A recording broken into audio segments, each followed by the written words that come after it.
Halo Pak Acebene, saudara-saudari, salam hangat dari channel Fratrum Minorum. Saya Saudara Rocky Pasaribu, seorang Kapusin, dan kita berada dalam obrolan santai seputar iman Katolik. Kali ini saya ingin membahas secara sederhana apa sih itu heresi atau bid'ah, skisma, murtad, dan tidak percaya. Kita sebagai orang beriman sudah kerap mendengar kata ini, namun belum tentu kita mengerti dengan sungguh-sungguh, dengan semestinya. Mungkin hanya sekilas. Mudah-mudahan penjelasan saya ini semakin membuat Anda mengerti, saudara-saudara mengerti, dan doakan supaya bisa saya menjelaskan dengan baik, ya, dengan runtut. Dan kalau bisa sebelum kita masuk pada penjelasan, jangan lupa subrek dulu videonya. Nah, yang pertama itu bid'ah atau heresi. Secara etimologis berasal dari bahasa Yunani, yaitu hairesis, memilih-milih, mengkotak-kotakkan, membagi-bagi. Maka bila disambungkan dalam konteks ajaran iman kita, heresi atau bid'ah merupakan tindakan memilih-milih kebenaran iman mana yang harus diikuti, dan yang dipilih tersebut dijalankan secara radikal dan eksklusif. Maka tindakan memilih-milih tersebut oleh gereja disebut sebagai aliran sesat karena tidak mengakui secara utuh kebenaran iman Katolik. Ajaran-ajaran iman kita ada yang tidak diterima dan dengan sengaja dihilangkan. Hal ini bukan tanpa sebab, bisa kita maklumi karena pada awalnya gereja tidak memiliki susunan ajaran gereja yang runtut, yang utuh, yang sistematis, yang struktural, masih berantakan, sehingga terbuka kemungkinan kepada orang-orang atau pihak tertentu untuk menentukan, untuk menerjemahkan bahwa inilah iman yang cocok untuk kita. Namun setelah dibentuk kongregasi ajaran iman, kongregasi jangan dibayangkan seperti kongregasi suster, FCJM, KSPL, PIM, bukan, tapi ini semacam departemen ajaran iman. Dirumuskanlah ajaran iman kita yang utuh, yang struktural, yang sistematis. Maka apabila ada kelompok tertentu yang hendak mengurangi atau menambah ajaran di luar yang utuh itu, itulah disebut sebagai heresi, penambahan atau pengurangan ajaran iman, tidak mengakui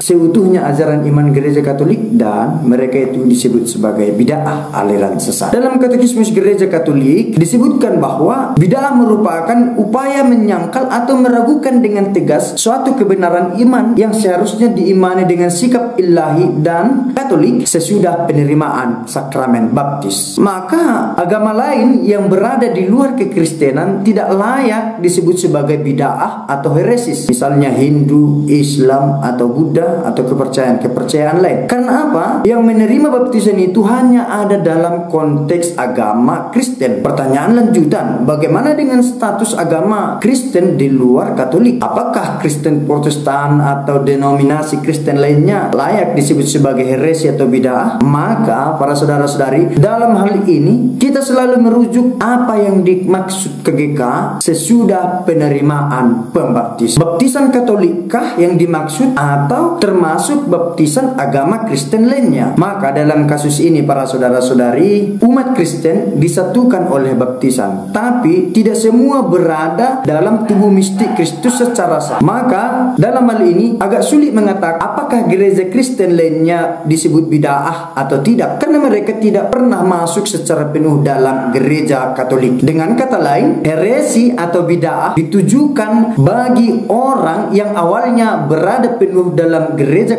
Kristus, yang terpancar secara utuh dalam gereja Katolik, yang tidak mengakui ajaran iman secara utuh. Yang kedua itu skisma, berasal dari bahasa Yunani, yakni skizo, memecah, memisahkan. Maka bila pengertian ini dikaitkan dalam konteks iman Katolik, skisma berarti upaya memisahkan diri dari gereja induk dan membentuk persekutuan baru. Imbasnya apa? Mereka menolak takluk pada Sri Paus dan anggota gereja yang berada di bawah himpunan otoritas Paus. Misalnya skisma Barat periode 1378 sampai 1417, bahwa sejarah gereja pernah mencatat itu, di mana gereja Katolik secara besar-besaran dibagi menjadi dua. Pertama gereja timur dan gereja barat yang kita kenal sebagai rekan Roma Katolik. Itulah yang dimaksud dengan skisma, memisahkan diri dari gereja. Murtad ini sudah akrab bagi kita ya. Murtad itu menyangkal iman kepercayaan Kristiani secara menyeluruh. Bukan hanya menyangkal, meninggalkan. Itulah murtad. Banyak sekarang kasus-kasus murtad ya, dan kita tahu semua apa alasannya, terserah mereka. Yang jelas saya harap kita yang menonton video ini jangan pernah berpikiran untuk murtad, ikut-ikutan dengan mereka. Nah, yang terakhir, tidak percaya atau unbelief. Ini berbeda dengan heresi atau bid'ah atau skisma atau murtad. Aliran tidak percaya ini memang total, tidak pernah mengakui, bahkan mereka menghiraukan kebenaran iman yang diwahyukan dan menolak dengan sengaja ajaran-ajaran iman Katolik. Sejak awal mereka tidak pernah mengakui kebenaran iman gereja Katolik. Itulah aliran-aliran tidak percaya atau unbelief. Itulah dia para saudara-saudari, penjelasan singkat dari saya mengenai apa itu skisma, apa itu murtad, apa itu tidak percaya, apa itu heresi atau bid'ah. Mudah-mudahan penjelasan ini semakin memberikan penerangan kepada para saudara-saudari. Pace bene.